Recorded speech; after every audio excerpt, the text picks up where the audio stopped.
शेतकरी बांधवांनो, तुम्ही पाहत आहे कृषीधन यूट्यूब चॅनल. मी निखिल चांदमाळे आपले सर स्वागत करतो. आपला प्लॉट हा सध्या सेटिंग अवस्थेत आलेला आहे. चांगला कुठं कुठं लहान मोठी सेटिंग पण झाली प्लॉटमध्ये.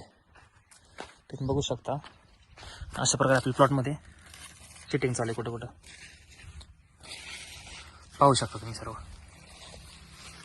सर्व प्लॉटमध्ये एकसारखी सेटिंग चालू आहे आज.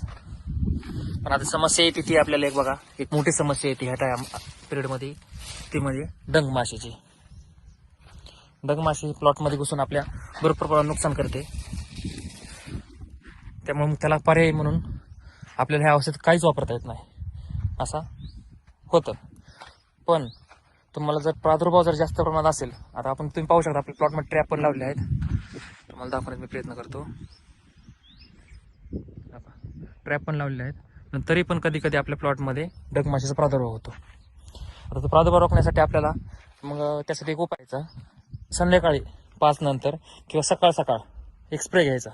त्यामध्ये मिओथ्रिन नावाचा स्प्रे आहे बघा, मिओथ्रिन नावाचं औषध आहे, त्याचा वापर करायचा. त्याने त्याचा कसा उग्र वास असल्यामुळं ती डंग माशी अजिबात आपल्या प्लॉटमध्ये राहत नाही आणि प्रादुर्भाव कमी होण्यास मदत होते. दुसरी गोष्ट, मिओथ्रिन हे मधमाशीला हानिकार असल्यामुळं सकाळी किंवा संध्याकाळीचा वापर करायचा सांगितल्याप्रमाणे. दिवसभरात अजिबात वापर करायचा नाही. फवारणी सकाळी किंवा संध्याकाळीच करायची, जेणेकरून मधमाशी निघून गेल्यावर मधमाशी येण्यापूर्वीच.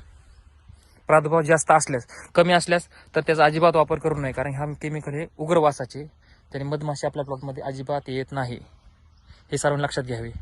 प्रादुर्भाव जर जास्त असेल तरच वापर करा, अन्यथा वापर करू नये.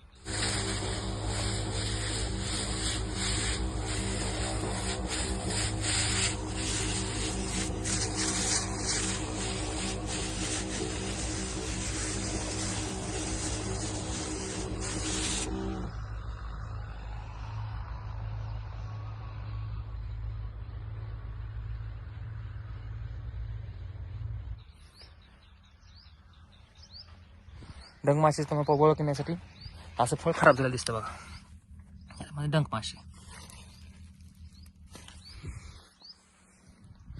व्हिडिओ आवडल्यास आपल्या चॅनलला लाईक करा, शेअर करा, सबस्क्राईब करा. धन्यवाद.